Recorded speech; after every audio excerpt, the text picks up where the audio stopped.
Hang on. We are live. We are live. Hello, everyone. Jess Clair and Tom 𝗪𝗡𝗡-𝗣𝗛𝗍, the incredible Tom 𝗪𝗡𝗡-𝗪. I am at my amazing pad, green screen. And if you are jumping on, please do say hello, Earth Elders, Human Business, everyone that is tuning in. We would love to hear your thoughts about this. We are going to explore something. I don't know that I ever could actually practically explore this before, Tom. But after some of the things that have happened recently, I'm like, yeah, it's time that we actually explore the intellectual, physical mind world versus the spiritual, non-physical, like spirit world. All right. And I was like, how will we even begin to explore this? And so I just put it to the test, and you said the cerebral world versus the embodiment. The embodiment world. I'm very interested. So why don't you introduce yourself, who you are, what you do, for anyone that doesn't know. This is Tom 𝗪𝗡𝗧-𝗪𝗏. Thank you. So I've been a therapist for 20 years, but beyond that, I'm a passionate explorer of the human experience and what prevents us from experiencing our natural happiness, our natural state of unconditional love, and the tools and techniques that can enable us to rapidly change how we think, how we feel, and be more open to the spontaneous divine present moment and see what it brings, and to have the courage to follow that, and the thing I love about these conversations is that we're stepping into an evolutionary space where you and I have some understanding, but we're not coming from the idea of a solid cemented knowledge base. We're having conversations to explore topics to see what evolves through us in our understanding. And that to me means this a lot more interesting, a lot more exciting. So and this topic tonight sounds great. Yeah, great. And I don't know what it is, Tom. Then for those of you that may or may not know me, I'm Jess Clair. I don't know, what do I do? I run a social media school for entrepreneurs. I'm about creating entrepreneurs in humanity-led business. I also basically talk on every topic I feel compelled to talk about. And just like you were explaining then, Tom, it's, for me, I feel dirty ever saying that I have the answers to anything. Like, it actually feels like so what I love to do is go and collaborate with people like you, so people like Tom, who are just fascinated in this human condition we're in, this unlimited potential that we've got, and yet somewhere in between our own thoughts and what's possible, we get stuck. All the time and repeatedly. Okay. So I love to explore things like that. Today, it's really about, for me, I was like, we have to get in there about spirituality. I feel like I'm in two worlds, and I feel like I'm in an intellectual world. I come from a corporate background. And yet at the same time, I'm in this spiritual world, in the non-physical world as well. And I've got a whole community of people in there. And all I see is what's possible with both of these worlds getting super curious about each other, not making one or the other wrong. But what I see a lot of is people making each other wrong. So I wanted to have a talk. I want to explore that and spend tonight, I'd be curious, everyone that is jumping on, I'll say hello to you. Hello, Jess. Hi, Jess. Hello, Steph, Gary, Sky. Oh, yes, hello, Sky. Anyone else who is jumping on, please do contribute to this conversation. I'm going to assert that you put yourself in either one of these categories, right? I feel like I'm more this or that. So I'm going to make that assertion. So immediately I'm creating hello, Nathan. So immediately I'm creating some polarity here, right? Intentionally. That you feel more compelled to be, let's just think about this realistically, Let's just look at the reality here versus someone who can feel more connected, feels into things, can be more emotional about things, is actually not too interested in the structure or the methodology or the intellect of things, but more into the feeling of it. So I'm curious. And her intensity is back. Thank you.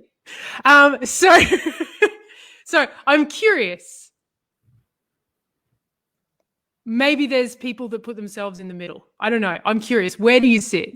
And someone's like, time to go 3D. You know, what does 3D even mean? We want to talk about that too. Versus 5D, 6D. Apparently, there's, I don't know, D meaning dimensions. I don't know. Where do you want to start, Tom? What's this bringing up for you? Well, Where do you sit?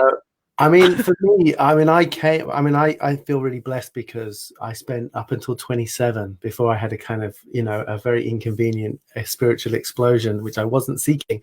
I was of the first camp that you're talking about, super practical, super pragmatic, didn't have any faith or belief in anything spiritual, thought it was a projection of parental wounding and neediness, and was pathetic, and was pretty, was not remotely agnostic. Charming?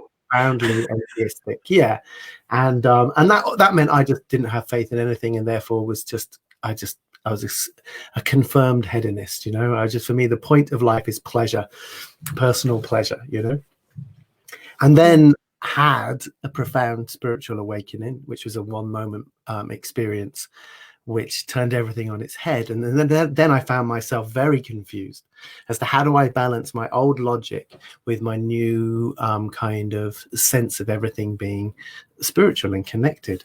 And that journey was pretty painful, because that meant I couldn't even speak to my family about something which was absolutely transformational. I was petrified to talk to my dad about my epiphany and my spiritual awakening, because he'd been so passionately judgmental.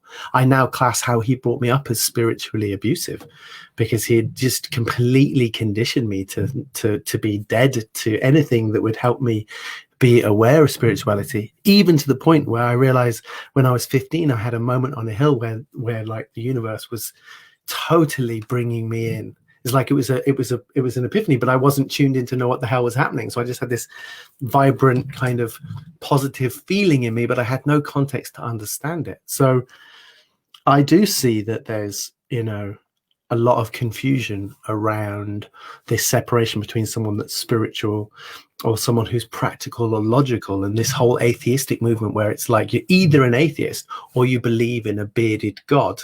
And most people are like, well, I don't believe in a bearded God sitting on a throne in the sky, but I do believe in spirit. Yes.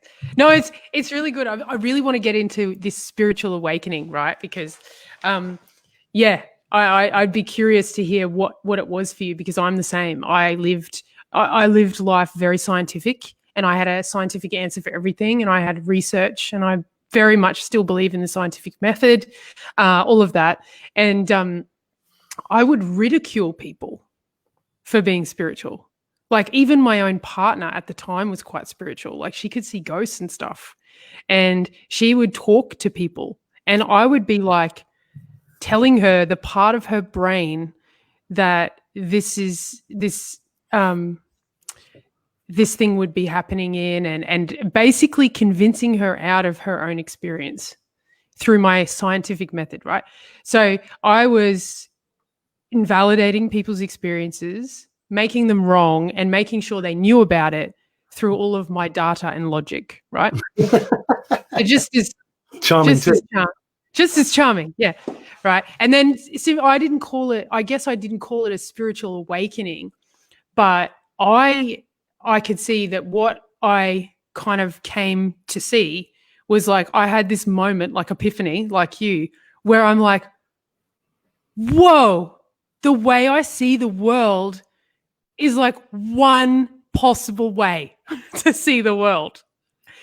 And then and there's 8 billion other people that see the world different to me. I became so fascinated that people would see the world different to me. And then I could see that what I could see everywhere was how everyone thought their view of the world was actually the right view. And then I became fascinated with why we think that. Like, how did I grow up and get to 33 thinking that everything that I thought was right?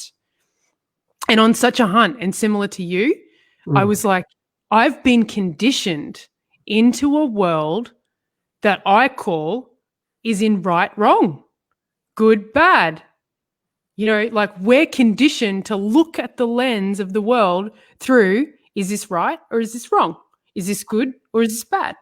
Yep. From a very young age, we are put in a polarity of search for truth, right, wrong, good, bad.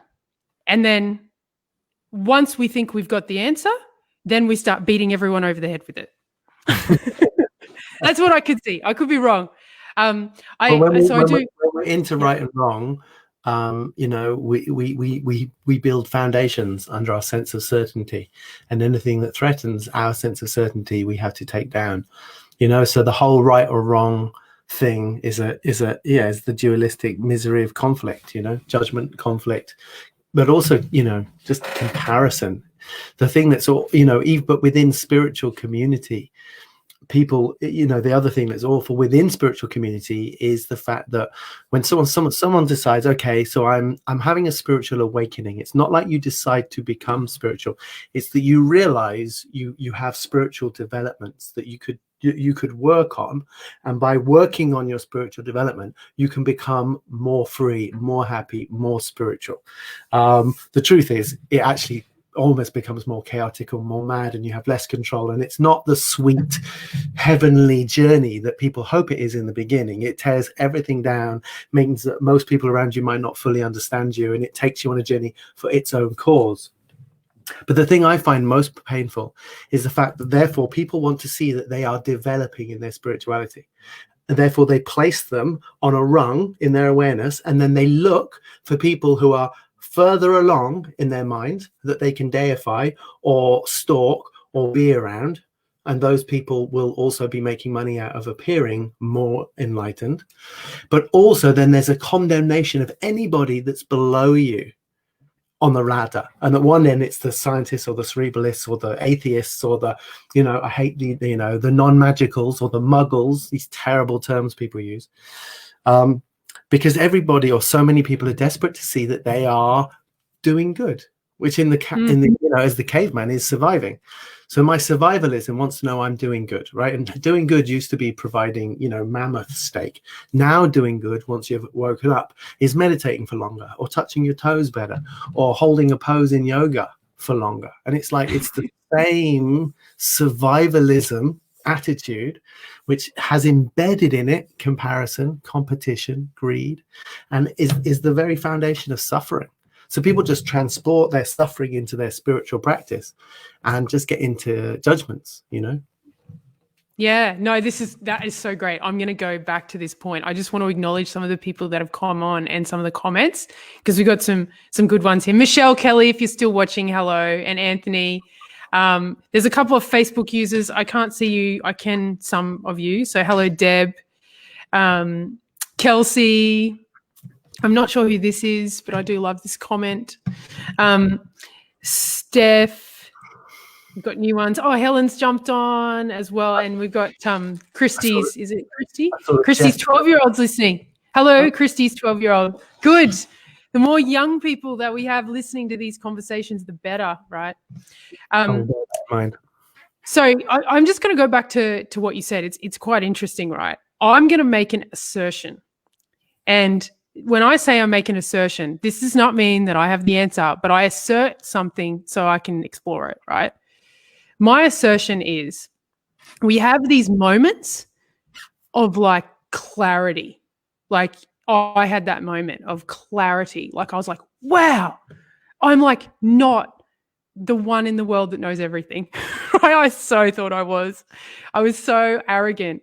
And then I had this clarity of like, wow, we all think we know stuff. We all are arrogant, right? Moment of clarity. And then it's like a transformational experience. It's like I can't go back to be the person that didn't know that. Like I know what I now know. And so this knowing then means I then become exactly the same as I was before, just with now a new knowing.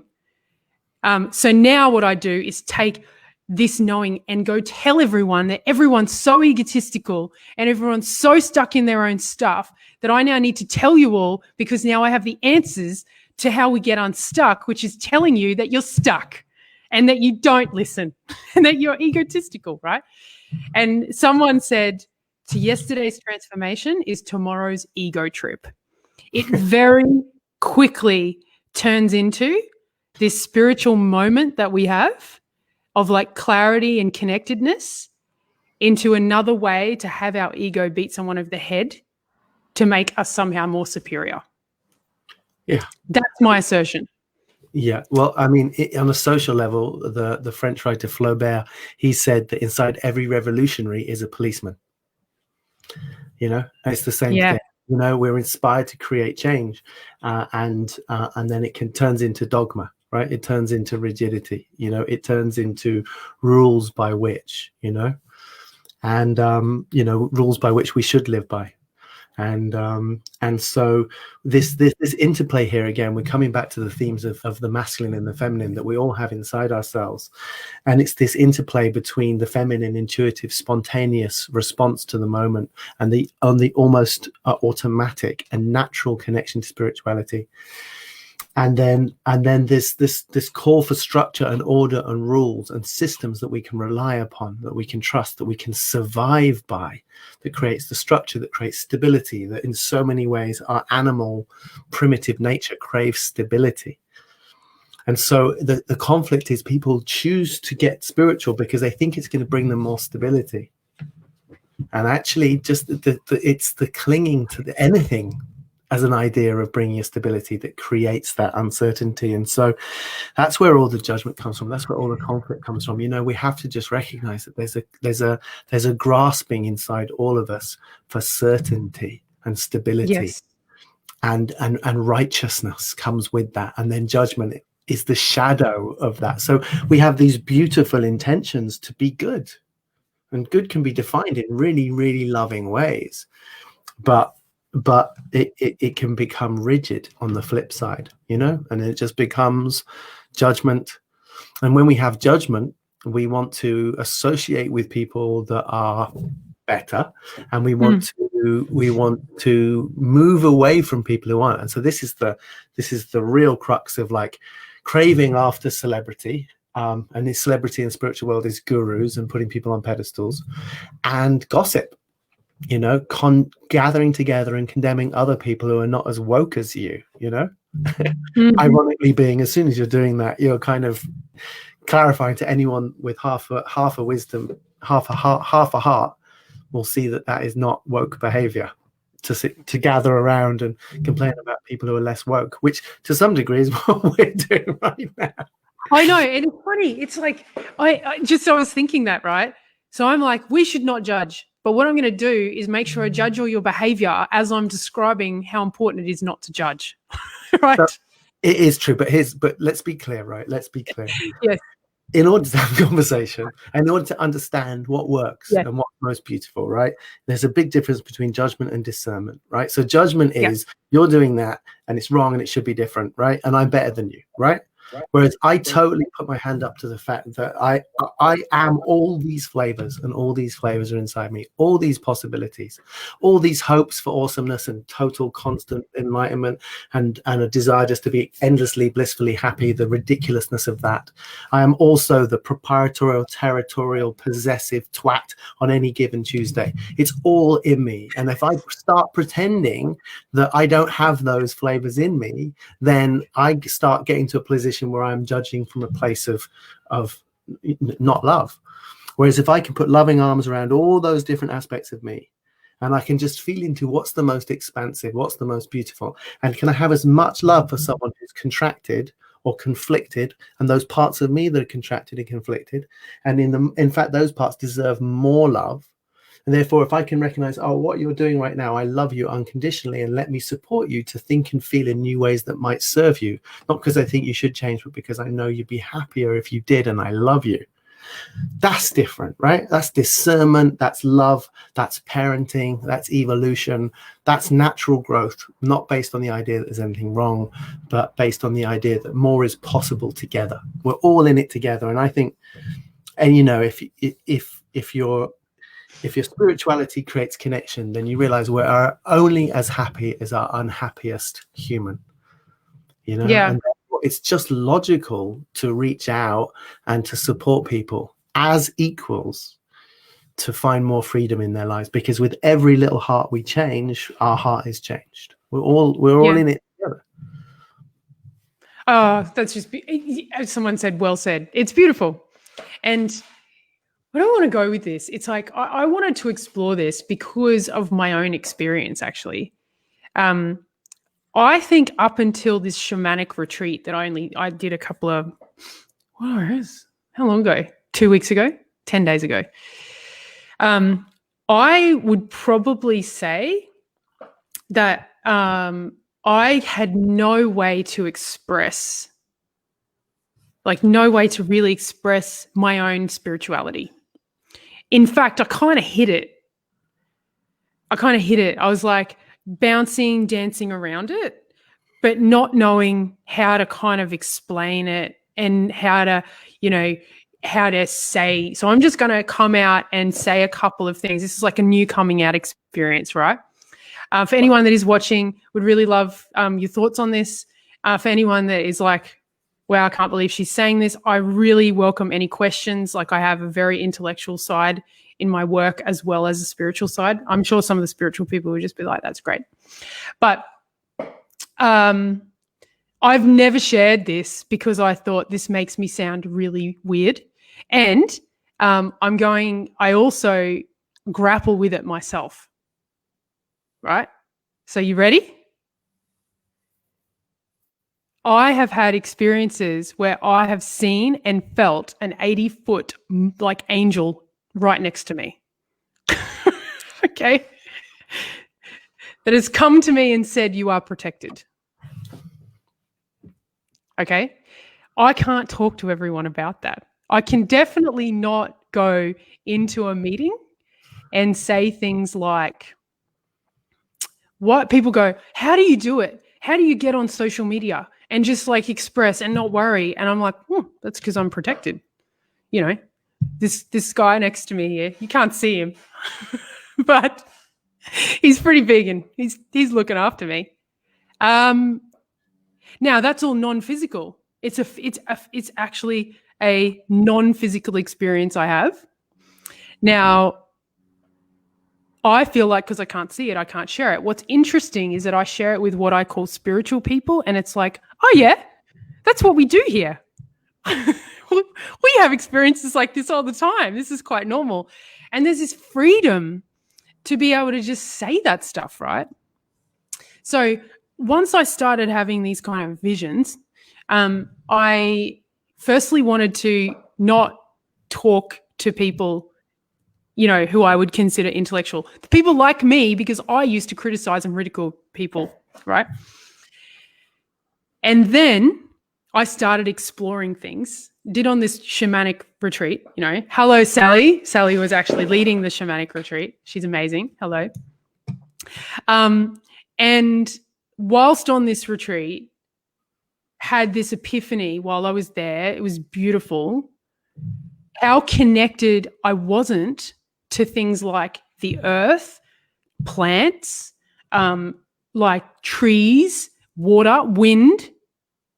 All these elements I started to consider are actually a part of all of this. I feel like I'm sounding really conceptual, but I'm going to keep going.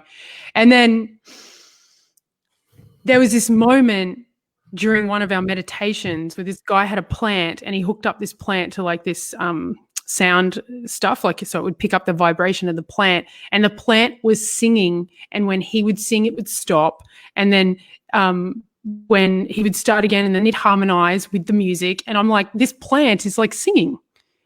And then I was like, there's vibrations and there's things that are happening in the non-physical universe that we literally cannot comprehend. And when we try to, we sound crazy. That's at least what I feel. And so now there's this separation of no exploration because I don't want to sound crazy. And I certainly don't want to get pulled up in some witch hunt. You bloody hippie. I know, right? So I'm just saying that to you, like just saying that here, right? It's like no one on social media comes out and says this stuff, is what I feel anyway. But I think that being a human being and being in the physical world, there is only so much you can accomplish. However, you have to accomplish in the physical. But when you leverage and tap into and start connecting with what seems like non-physical, but there is like, you actually can impact everything. But without a consciousness of that, without being able to tap into, and without, you know, I've now got a plant called Jack. It's green screen, so you can't see him. But I literally now talk to a plant. But without that, what we're limited to, well, it's actually, life seems very limited. It seems like we are stuck in the tangible, right, wrong, good, bad. But actually, when you expand outwards, it's like limitless. In the non-physical, it's limitless. Yet we're afraid to talk about that. I agree. I just came out for the second time. You did. I love it. I love it.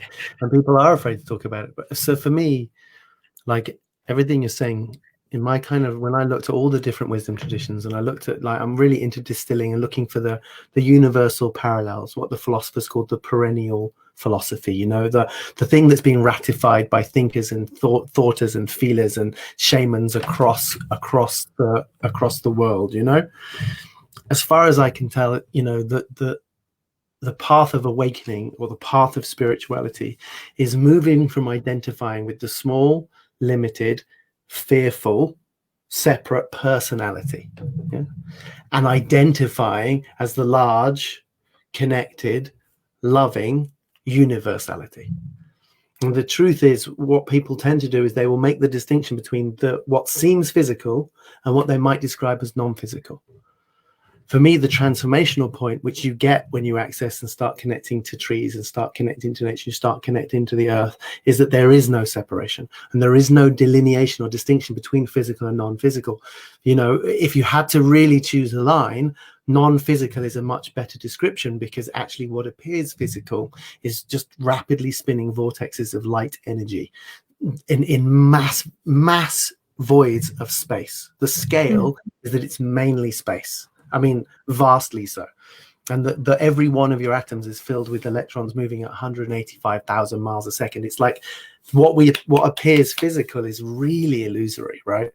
And that actually everything's connected, deeply so. And then I totally agree that when you sense the connection, you realize you have an impact, because you are the all. We are the everything. And everything we do, and as we raise our vibration, we raise our alignment to that which is, and we live from that perspective more and more, then of course we're having a beautiful impact without having to reach out as a separate person and force change, pushing from despair. We are allowing ourselves to evolve in supposedly individually, but really collectively. And our thoughts and our changes and our movement from fear and our opening to love and our reconnecting to our ultimate truth, this is the spiritual journey that we're taking together. And our heart filled with love is another pocket of the single mind or the single heart, which is just a little bit more open. It's like, it's when we get that the perception of separation is the thing that causes all of our fear and suffering. And whatever we do, whether it's shamanic things or hugging trees or both, whatever gets us to see the interconnected nature, that's the thing. But trying to talk about this stuff is difficult, because you just don't be misunderstood. But then when we start to really connect our consciousness that way, we become open to a whole other range of kind of metaphysical awarenesses that present themselves to our consciousness in a range of forms. you know. Mm. You're 80. When you said you're 80-foot angel, I didn't know if it was a average size angel, just happened to have 80 feet, or if he was an 80 feet tall angel. I get 80 foot tall. Got it. 80 Thank you. foot tall. Got it. And that's a lot of protection, right? And that gives I'm like, don't mind Michael here. He's just like looking after me. He gives you the faith to be yourself, right? It does. And look, and one of the things I consider for myself is like, did I invent this? Like, did I create this? You know, did I make this up and somehow manifest this somehow in my own mind so that I could feel protected? Like, I don't know. Have I made this up? I'm like, I constantly go, what is this? Like, what is this going on? And then when I feel really connected and I start talking to plants, I'm like, am I doing this to somehow make myself feel better about the fact that, you know, the world is so freaking uncertain and it's unsettling how uncertain it is? You know, sorry, I just got distracted by what Kelsey said. I don't refer to all the non-physical things as men. It's just that this particular one is Archangel Michael because he told me. Okay, so he is a man. I think he's a masculine energy. I don't think anyway. It's like, there's no male or female here. He's like an energy, but now I feel really crazy. But I go, do I make all this stuff up? Do I? But it's not as simple as that, right? So scientists have proven that if you put electrical charge in a certain part of the human brain, people have spiritual experiences, and they've decided that those spiritual experiences are obviously bullshit because it's just electrical circuitry. In the same way that other doctors have said, you know, you're not depressed because you're sad, you're depressed because you have an imbalance of chemicals in your brain. Therefore, if we take these chemicals, you won't be sad. Therefore, your sadness isn't real. And it's like, no. Right? We are physical, we are electrical. These experiences will happen in certain ways, and there will be a charge associated. If you mimic that charge, then we'll have an emotional experience. That doesn't make the emotional experience unreal.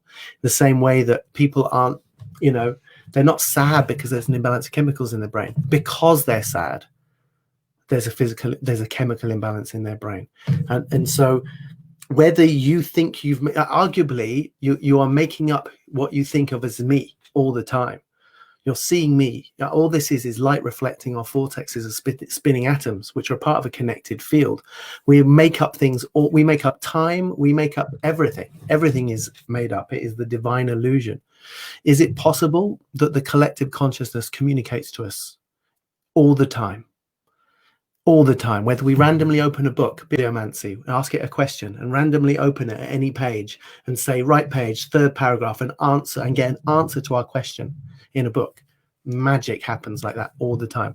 Whether we do, you know, divination practices or read runes or, you know, take a deck from a app, you know, take a random card or a goddess card, or whether we just notice there's something synchronistic about a meeting, that we know there's someone poignant or something happening between us and someone that speaks to our future, which is as yet unknown. It's like the collective divine consciousness is so eager to speak to us. It will speak to us through any number of mediums.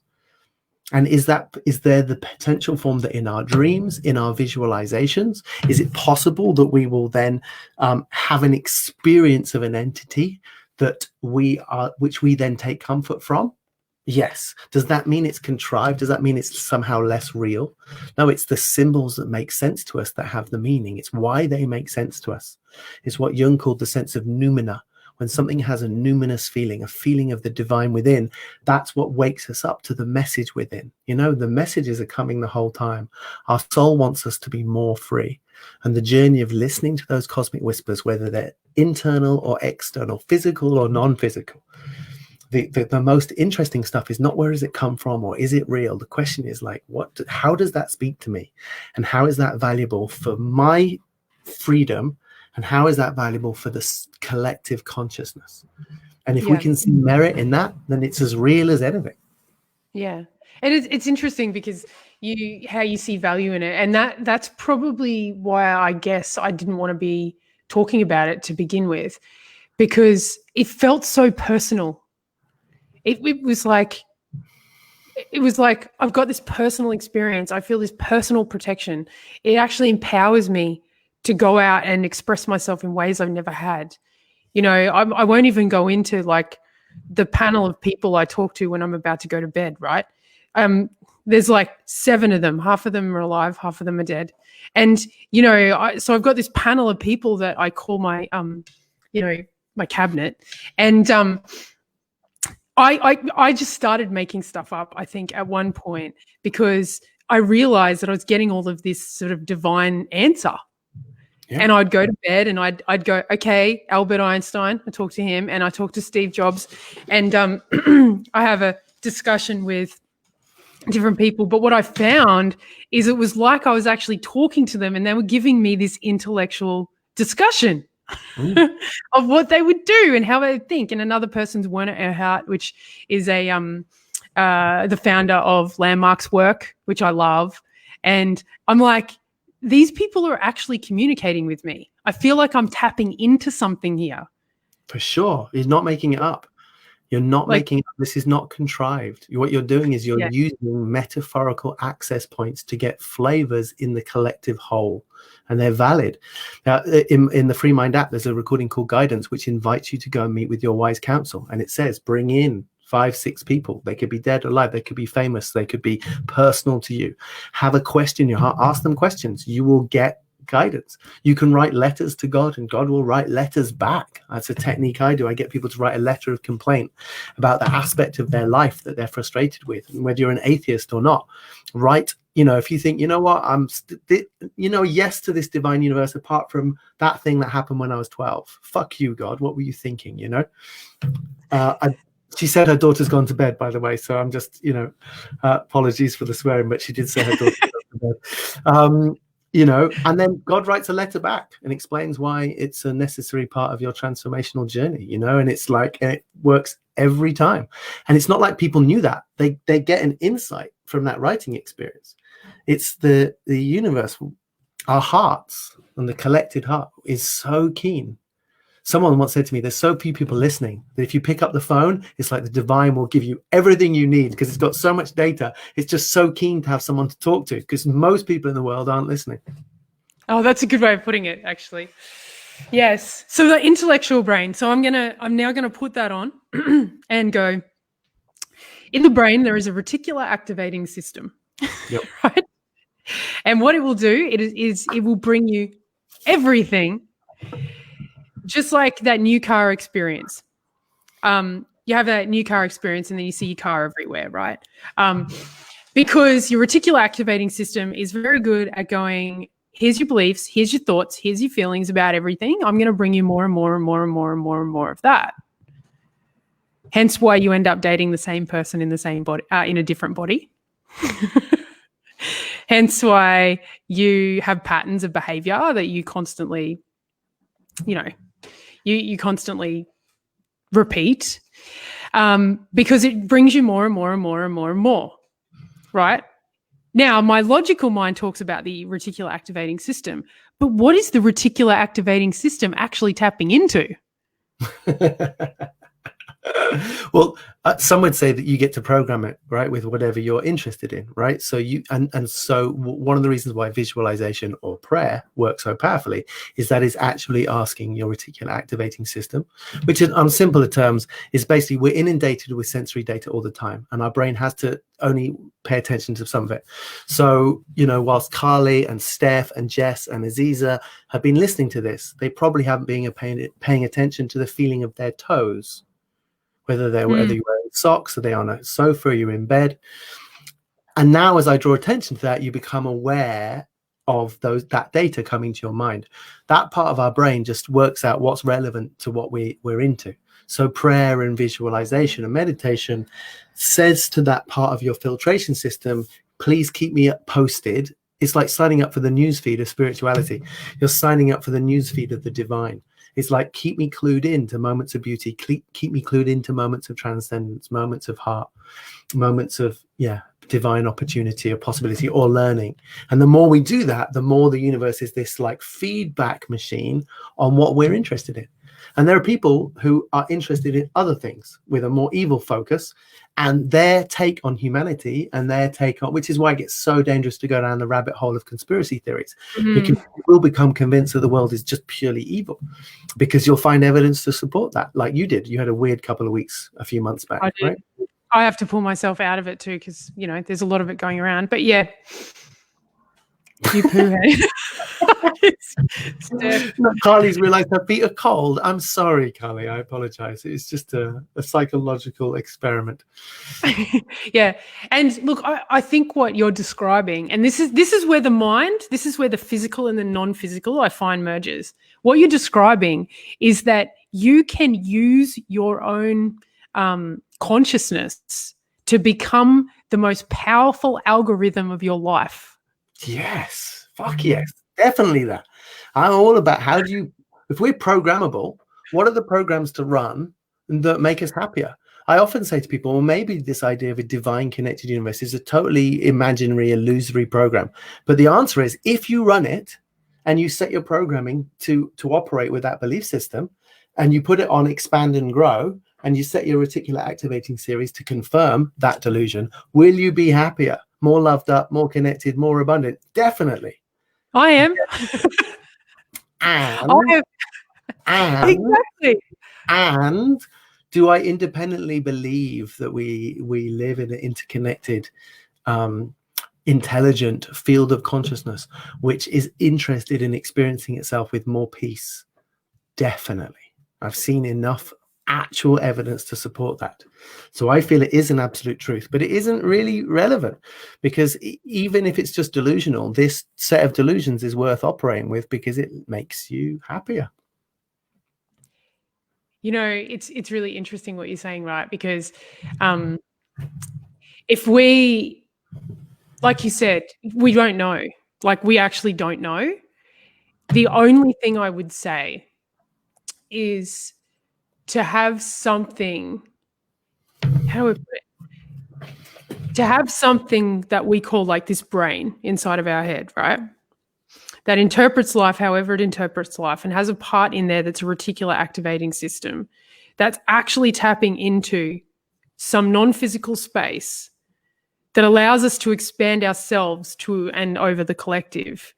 Mm-hmm. I'm like, what is that?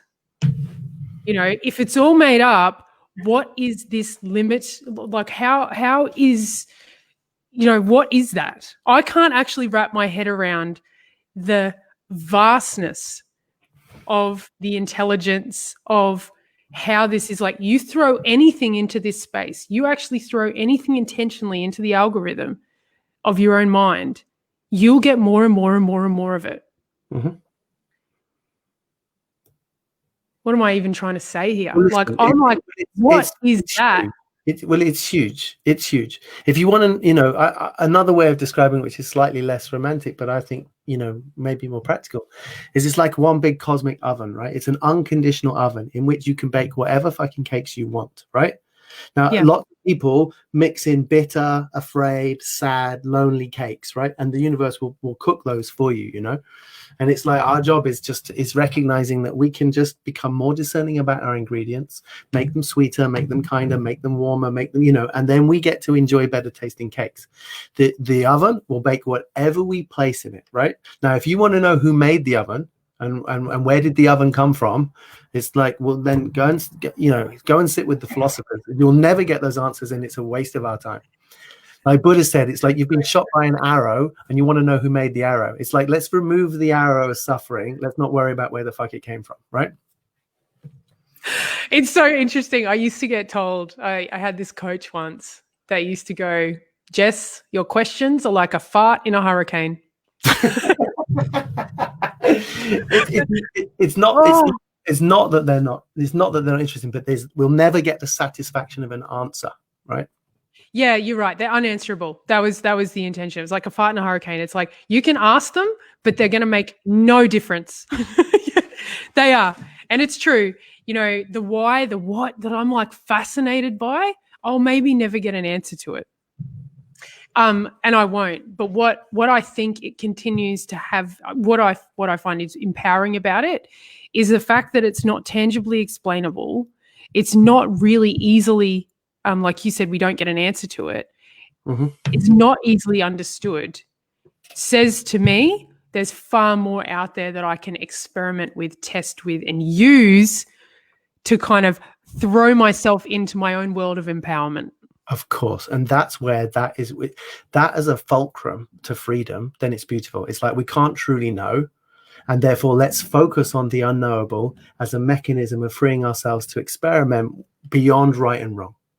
Right? Then taking a position in a magical, impossibly unknowable universe means that we can, everyone gets a pass, right? Everyone gets love, you know? It's like sunshine shines on everyone equally, and we should do the same. It's like life is too weird and too wonderful to have a clue as to what's going on. So to take a position in that is nuts.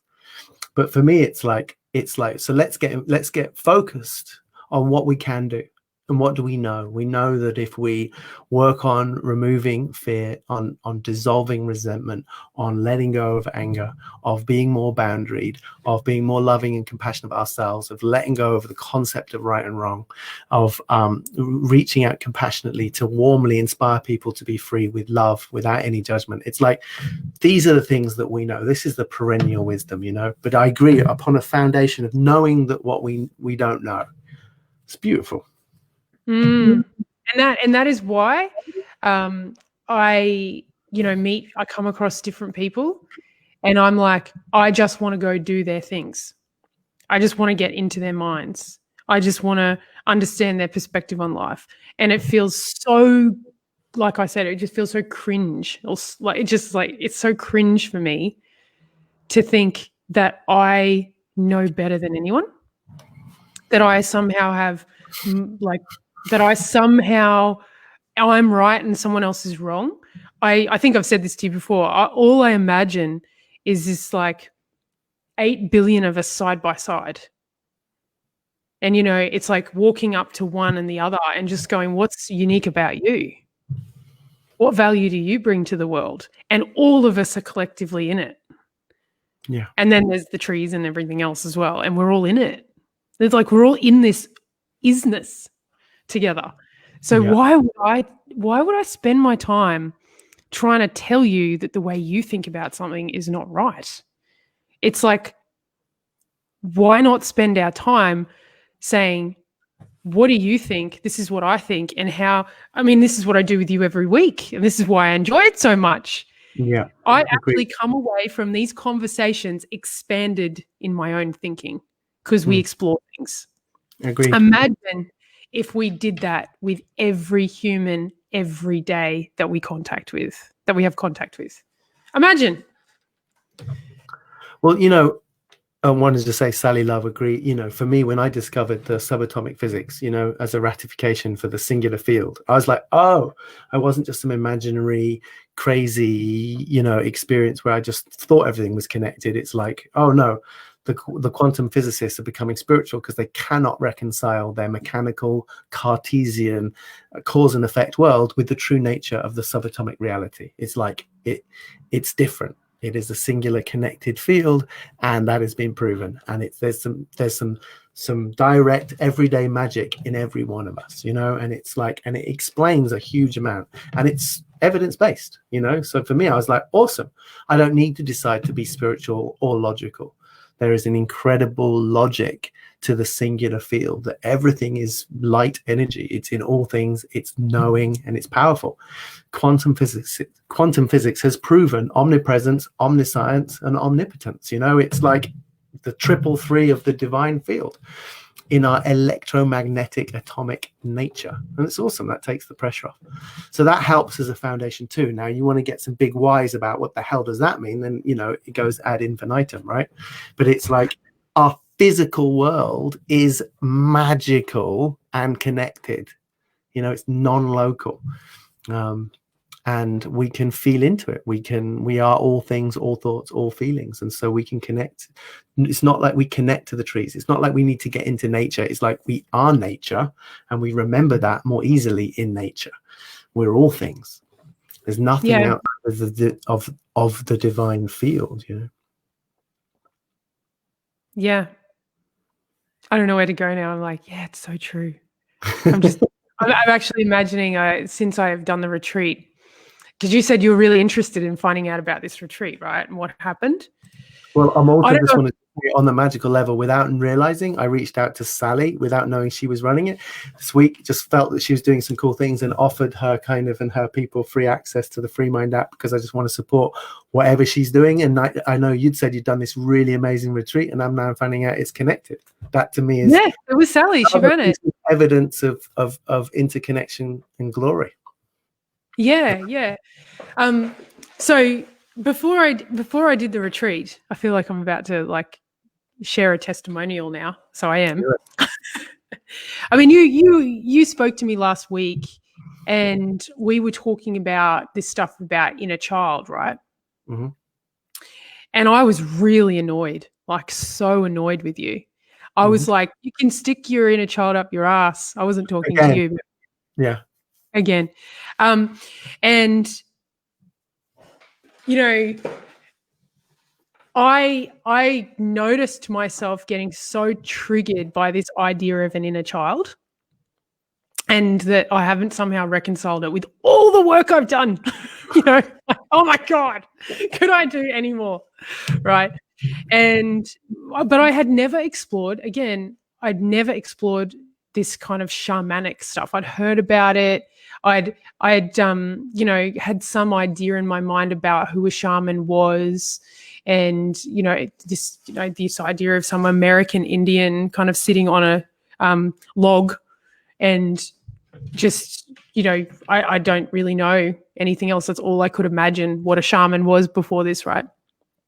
And then I know some people that I know that do things like ayahuasca, and I'd never really felt like called to do any of that. So I wanted to do something that was not, you know, about plant medicine per se, which is what some people call doing ayahuasca or some of those things. And I went and I was like, I'll see what I'll do. But I threw myself in it. And like I said, I came out really connected, but to all things, like I felt so connected to all things, and I've been so peaceful ever since. And I'm taking on far more now than I ever thought I would in terms of my own business. And what was really interesting is there was this moment where we talked about the masculine and the feminine, right? So, you know, there was a moment where she's like, she said, look at your dad. And there's, you know, visualization. And I couldn't. I was like, I mean, I'm closing my eyes, right? It's just a visualization, but I can't even think about looking at my dad. And I'm like, oh, wow. Like there's so much shame. And here I am doing all this work on my mum, right? Because my mum, you know, I'm thinking it's all about my mum. And because I'm having these like very unsuccessful relationships with women. And then I look at my dad, I can't look at him. And then I realized in that meditation that I have never successfully had or never had a healthy relationship with a man, ever in my entire life. There's always this distance, and I'd made this decision at a very young age that men are just absent and not interested. And what that was holding me back from was like I was then putting this pressure on myself to make up for that. And I felt like I always had to be masculine. So I was like, I have to play that role. I have to play that part. Getting in relationships where I'm almost forced into being that, but not wanting to be. Yeah. And then I let that go. And then instantly I wanted to grow my hair. It was so funny. I'm like, I want to grow my hair. And then I started going and started expressing my own femininity. I even feel more feminine. I don't know if I look more feminine because I'm like, don't you see? People are like, no, you're still the same. Okay. The feeling is so different. It's like there's this femininity in me that I'd never been able to express just by healing that part of me with my dad. And I suppose after all that, that me complaining about inner child work, I was like, oh, they were fucking right.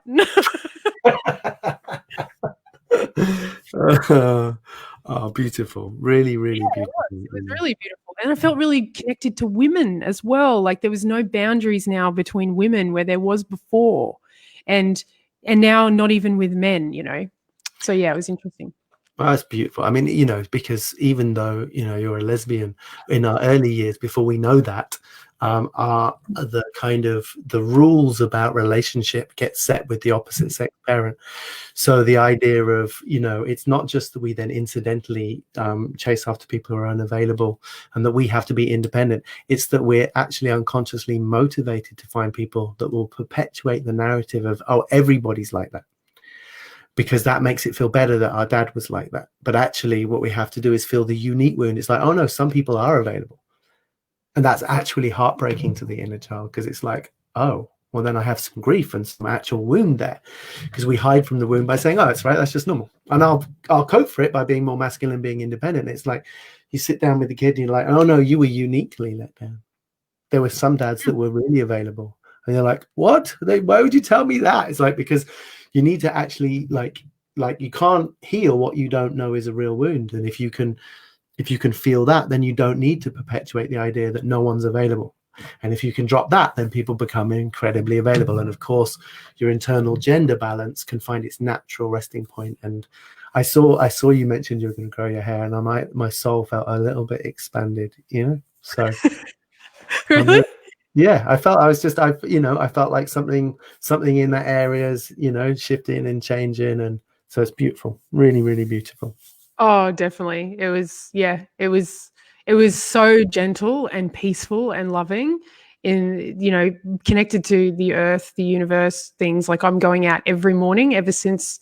I'm no longer drinking. I'm no longer having coffee. I mean, that's like, I fed my kids in such a healthy way that my ex has actually gone, thank you. Like, thank you. She's probably been trying to get me to feed them like that from our whole relationship. And I have a cacao. I made myself raw cacao, and I have a cacao every day. I'm like sitting in the grass talking to like all the trees around me before I start my day, and I don't turn on my phone until I've done it. Oh, I'm like, I never, this is unheard of for me, right? And it's beautiful. I have this like I feel like I'm so not alone. So. No, that's so amazing. I had a conversation with a client yesterday who was saying, you know, his spirituality, his sense of spirit is making him feel alone. And I was like, if you keep expanding the connection and you ground it with nature, you realize it's impossible to be alone because you are connected to everything, you know. And it's like, don't stop halfway, because that would be awful, you know. And so, yeah.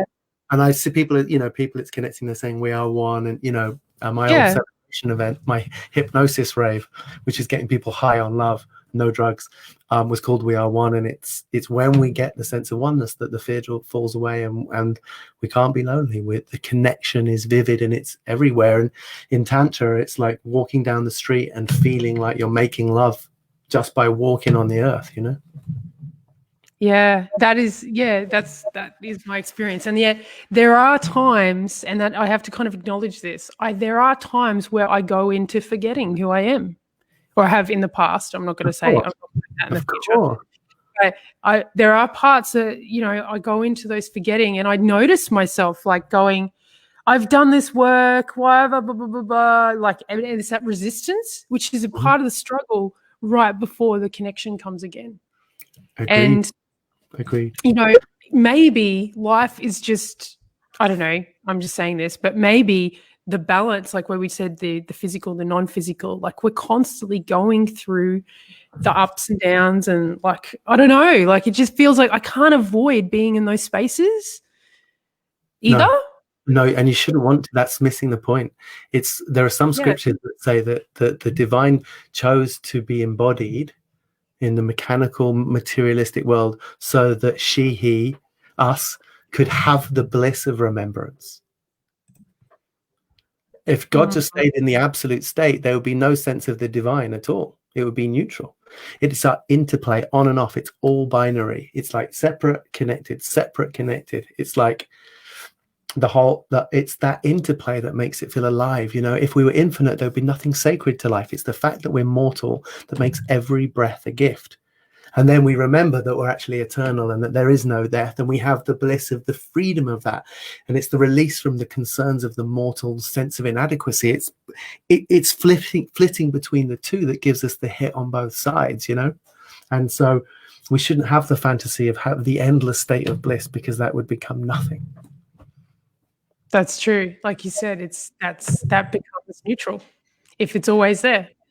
Yeah. And it is, which if we've come full circle, because we've talked about this before, it's why it makes absolutely, completely no sense getting annoyed at where anyone is at any given time.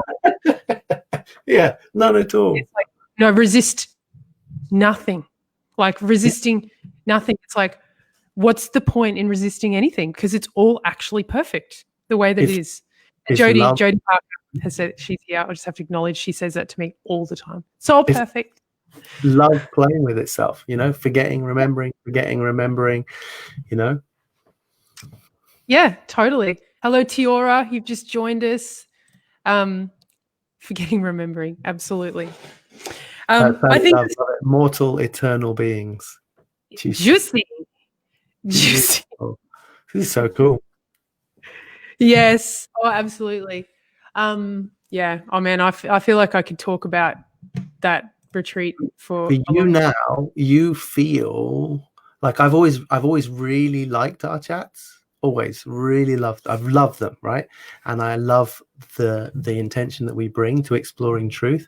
But I just want to express now, wherever you're at right now, it's like I can't wait to hug you. I haven't had that before. It's like to see you in the flesh, to have my feet on the barefoot ground with you, and to be in physical like closeness with you. So I've loved like mind melding with you, but now you're kind of grounded with this like earthy stuff. I'm like, can't wait to give you a hug and actually, you know, see you in person, you know. So whatever you're doing and whatever Sally Love did, you know, just beautiful. Just there seems to be a real deep opening.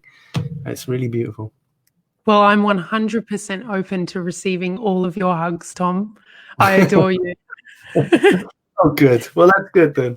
I had a real treat. Matthew Liam Gardner and his partner Shannon. Yes. They're in the UK, and I saw them on Friday, and you know, been connecting online with them for about a year, and then just had them at my home, and God, it was just so lovely.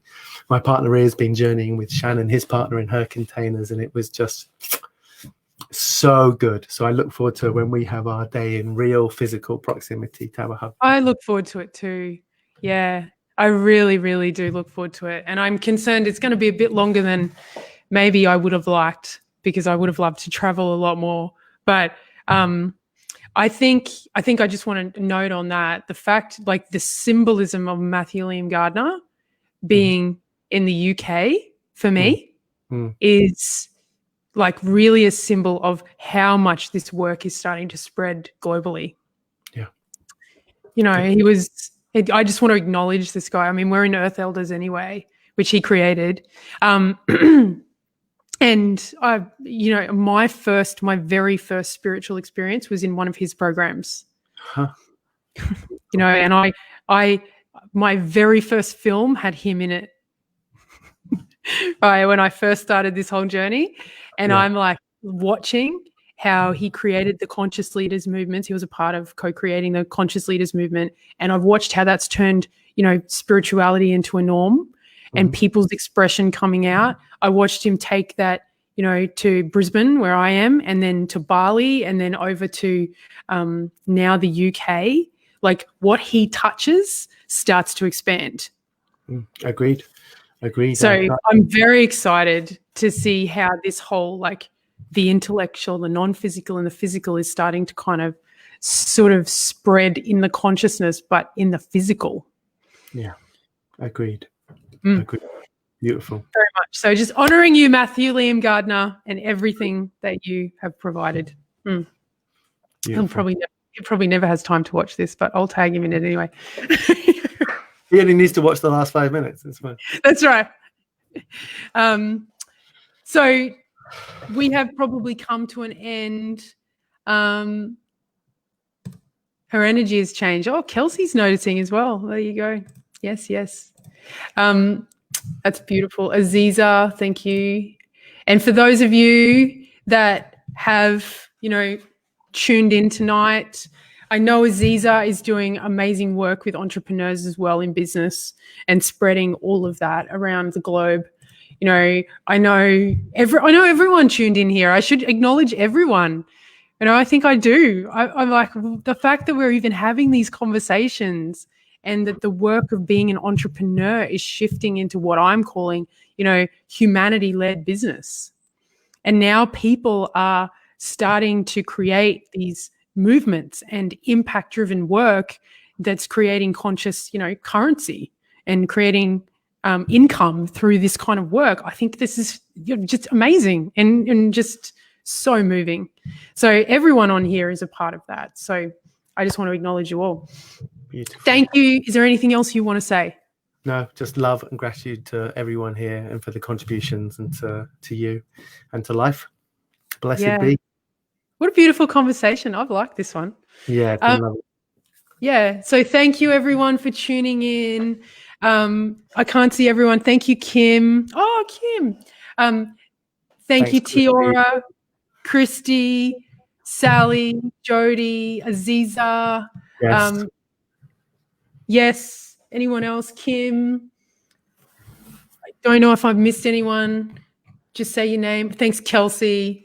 Jackie, Latoya. We've had a lot of people tuning in. Thank you so much. If I have missed your name, I still want to make sure you get acknowledged. Thank you for tuning in. And until next Tuesday, have a great week. Bye, guys. Bye.